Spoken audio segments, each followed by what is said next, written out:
Hi everyone, and welcome to Ask Allie, your place for spiritual advice for busy people. Ask Allie is the longest running spiritual podcast on iTunes. I've been helping others there since 2005. Today is Monday, March 11, 2019. I want to thank you for tuning in and giving me a listen to.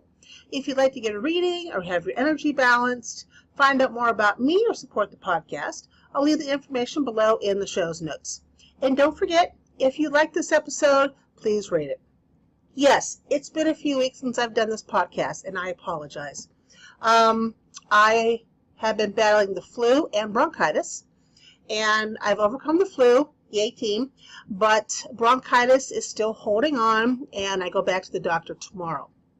I'm hoping, crossing fingers, that I don't launch into one of my coughing fits.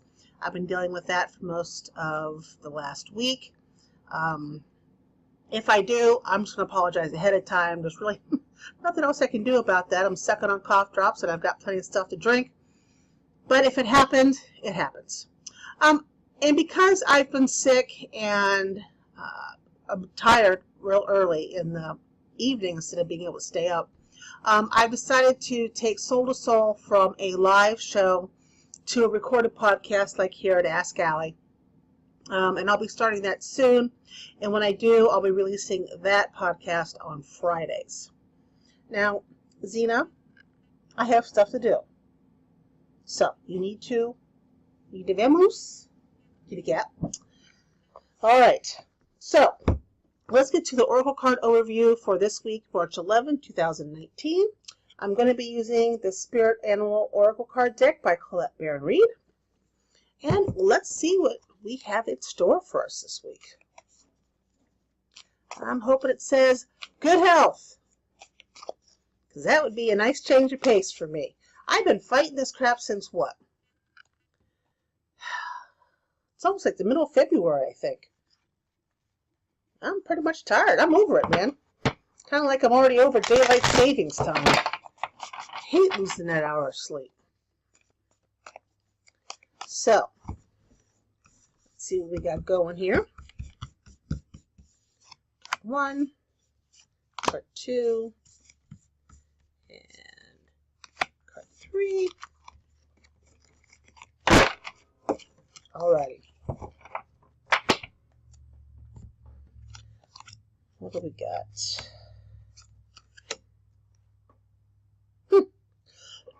Okay. So first up, guys, we have the Turkey Spirit. Give with gratitude and grace.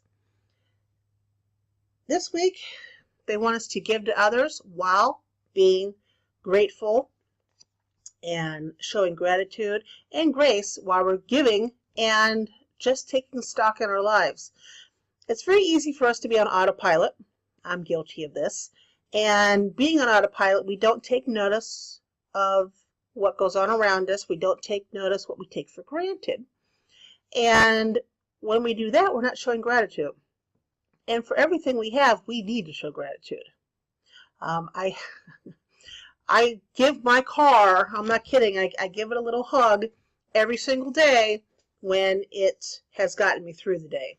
And when it starts, I always say, thank you, honey, and give it a little pat. It's 20 years old. It's a Chevy Cavalier. But, you know, I am very grateful. I don't take for granted at all that car. And it gets me to and for. And I don't take for granted my animals, even when they drive me insane. Because I've been sick, it has forced me to slow down these last several weeks. And instead of going 80 miles an hour, I'm going like 25. And that helps me to look around and be grateful for things. It also helps me to show grace as I am giving and asking for things. So that's up for you guys this week. Also this week, we have the Bee Spirit. Sweet results await. Bees in gypsy lore is good luck. When a bee shows up, especially a bumblebee, not a wasp, not a hornet, but a bumblebee, good luck is among you. And guys, this week we have the Bee Spirit. So we have good luck, and we also be looking forward to some sweet results. So although this is Mercury retrograde until the end of the month, unfortunately, whatever we kicked into gear a couple weeks ago, we should be seeing some sweet results from that this week. And last but not least, we have the White Raven Spirit. It's all about trust in the magic. There's magic around us every single day, in front of us, but most of it's behind the scenes. And we have to trust that that magic is there doing whatever it's doing to help us move our life forward. If our life isn't moving forward at the time, well, usually because it's not supposed to be. But even though we don't see us moving forward, there's always something going on behind the scenes. Always. So trust in the magic. Again, to recap, we have the Turkey Spirit, which is give with gratitude and grace. We have the Bee Spirit, which is all about sweet results await. And last but not least, it is the White Raven Spirit, trust in the magic. Not bad. I'd say all the three things that fly, but turkeys don't fly. Although they have plenty of feathers. At least I've never seen a turkey fly. And no, turkeys certainly don't fly if you're my age and never seen the episode of WKRP in Cincinnati. Turkeys do not fly. Right, Zena? That's right. Okay, so moving on with the topic. I came up with this topic because I was thinking the other day about all the different lives I've had with the soulmates that I've been able to find so far. And the topic is alternative lives with your soulmates. When you first meet a soulmate of any kind, and when I'm talking about a soulmate, I'm talking about a soul that has a connection to you. Soulmates run from your twin flame, which is your other half, all the way out to soul circles. There are different stages. Soul circle being the furthest out that's connected to you, and soul adjacents, which are souls that are connected to you but are way far away. When I talk about meeting a soulmate and there's a familiarity about them, it's usually a soulmate that's within your soul group, which covers your twin flame, your soul cluster, your soul family, and your soul group, all of that. That's when that familiarity really comes on.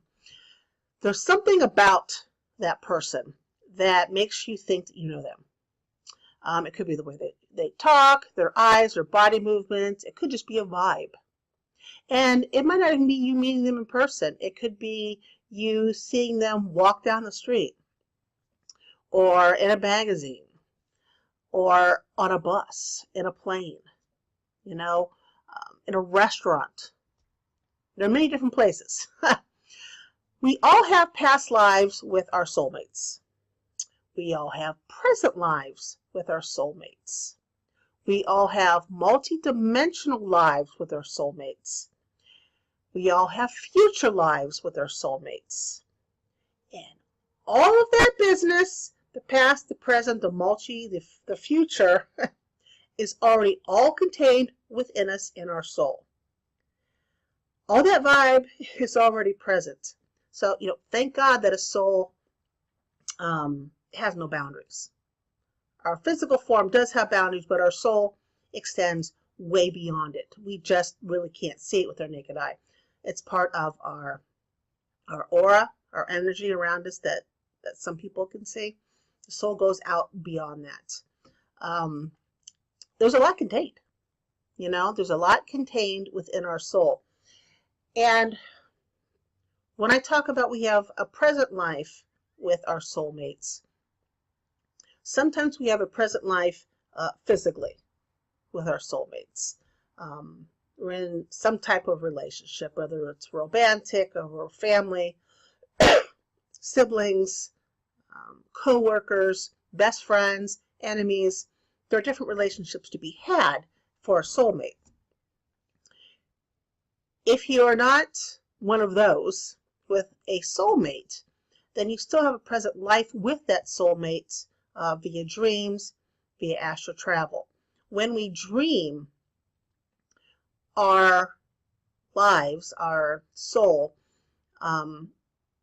travel to our other lives and our other soulmates. It gets very complicated and very, very layered in everything that happens.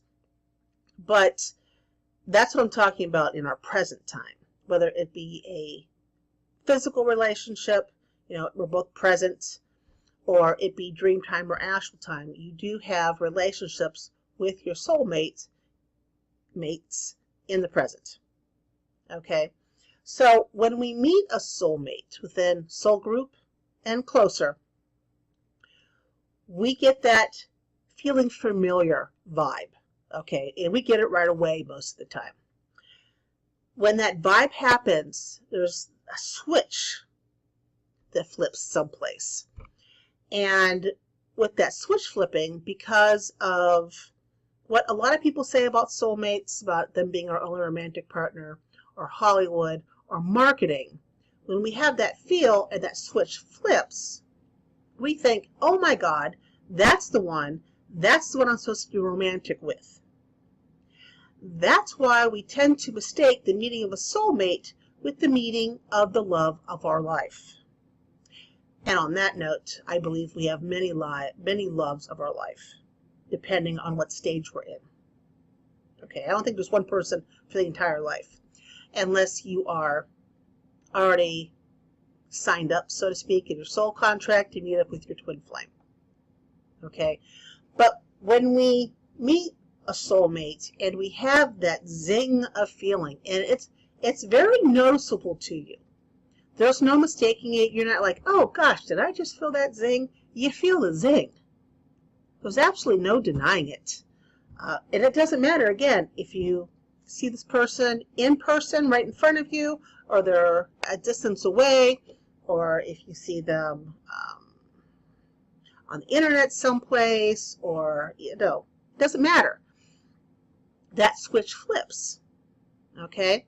So I encourage you, when you know of a soulmate, when you either meet the soulmate or you know of them, that you dive into your alternate lives with them to learn more about them. Okay? Because in all of our alternate lives with our soulmates in all the many different areas I just listed, we may not have the same occupation. We may not have the same type of relationship in each of these layers with that soulmate. But our basic foundation of our soul is the same. There are things that we carry over into each life, into each dimension, past, present, future, that doesn't alter.